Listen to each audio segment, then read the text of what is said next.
guys, isa ba kayo sa naghihintay na mapadalhan ng national ID pero hanggang ngayon hindi pa rin dumating? Wala pa rin kayong national ID.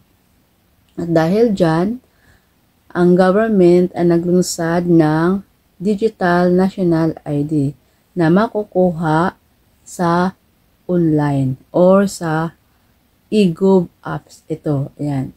I-download nyo lang yan. Gumawa kayo ng account o mag-create kayo ng account dyan.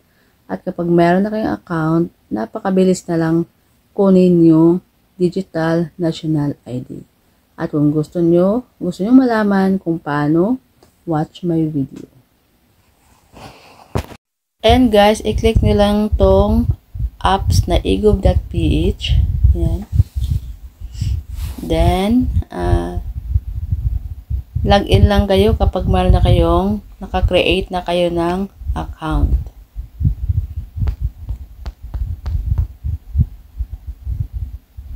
Invalid daw.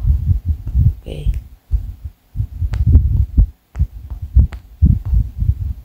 Yan.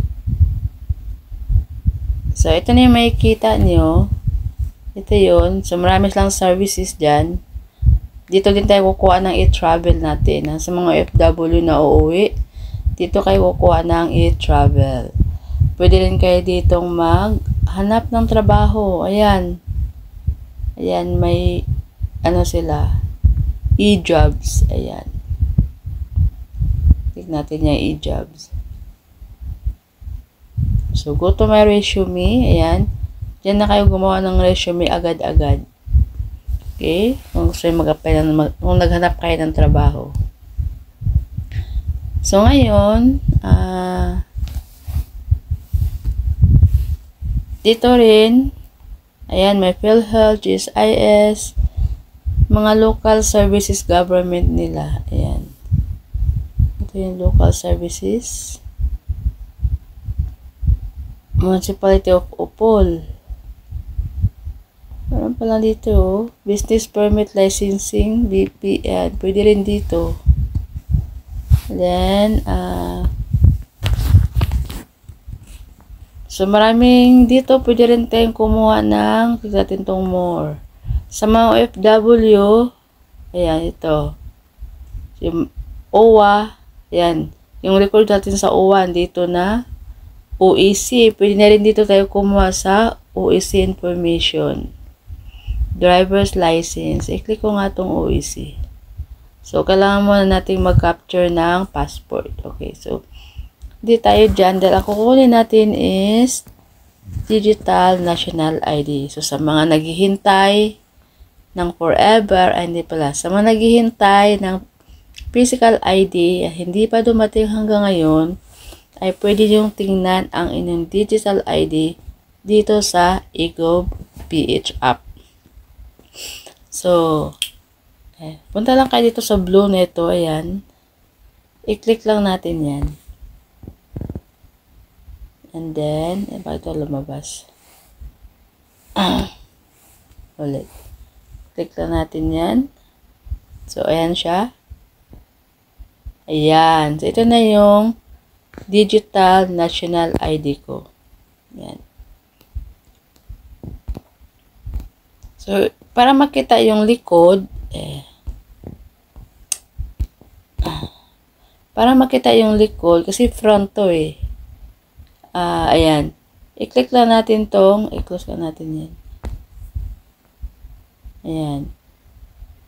Ito yung front, ito yung front. So, show back side. So, pindutin natin yung ito. Ayan. Para makita yung likod.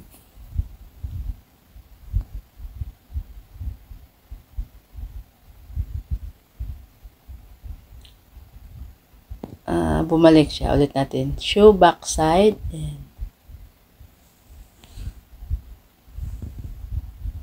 Tagal.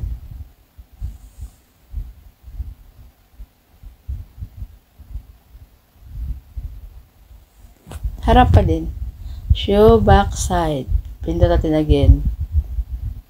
Para makita yung likod. Ayan. Ito yung likod. So, screenshot nyo lang yan. screenshot nyo yung front, screenshot nyo yung back, at pagdikitin para pag na-laminate siya, may kita yung back, may kita yung likod. So, ito, ang digital ID ay valid siya. Pwede siyang gamitin as valid ID. Pero hindi siya pwede gamitin sa GCash verification. Ang gusto ng GCash is yung physical ID talaga, yung plastic. So, pero sa passport, pwede siya magamit sa passport, pwede siya sa mga government services. Sa GCash lang talaga, maarte ang GCash, hindi na tinatanggap yung paper, gusto nila plastic. Okay, so yun lang. Ayan, no, meron ako. Mawala man yung plastic ko, wag naman sana. Meron naman ako digital ID. So, para lang to dun sa mga sa mga naghihintay na naka-biometrics na, naka-fill up na, iba, na lang ang hinihintay ninyo, ID na lang talaga yung plastic. Okay? So, yan lang guys. Sana may natutunan kayo sa aking video. Bye!